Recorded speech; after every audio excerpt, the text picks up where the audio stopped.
കഴിഞ്ഞ മാസം ഉദ്ഘാടന മാമാങ്കങ്ങളുടെ മാസങ്ങളായിരുന്നു.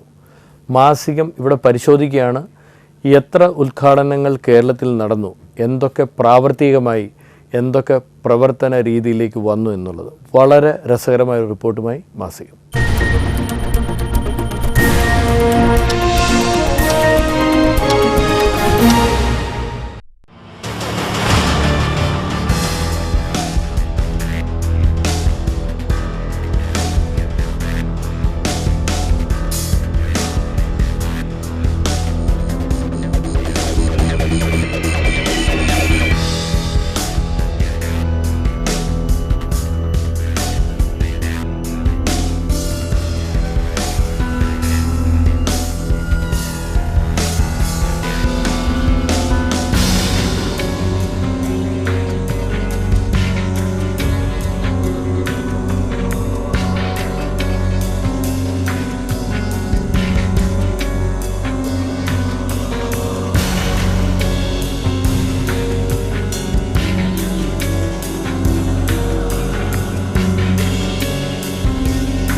കഴിഞ്ഞ ഒരു മാസത്തിനിടയിൽ തലസ്ഥാന നഗരിയിൽ നടന്ന ഉദ്ഘാടന മാമാങ്കങ്ങൾ നിരവധിയാണ്.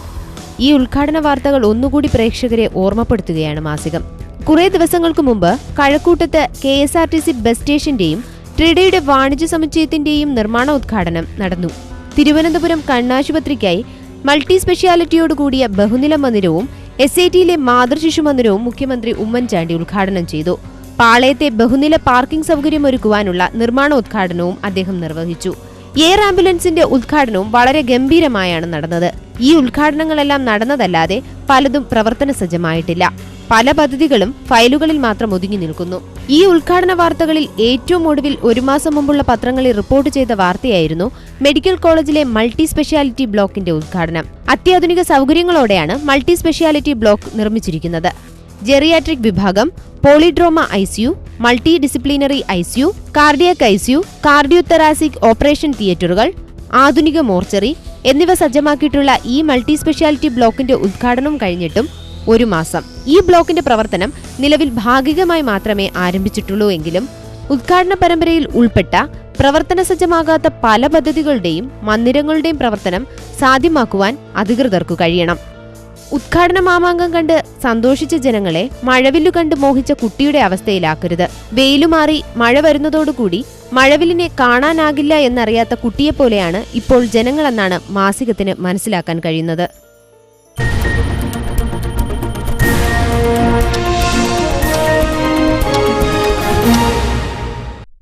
നമ്മൾ ഈ പ്രപഞ്ചത്തിൽ ഉള്ള കാലത്തോളം വാർത്തകൾക്ക് ഒരു ക്ഷാമവും ഉണ്ടാവില്ല. വാർത്തകൾ ഒരിക്കലും അവസാനിക്കാറുമില്ല. മാസികവും അവസാനിക്കില്ല. ഞങ്ങൾ തിരിച്ചു വരും, കാത്തിരിക്കുക.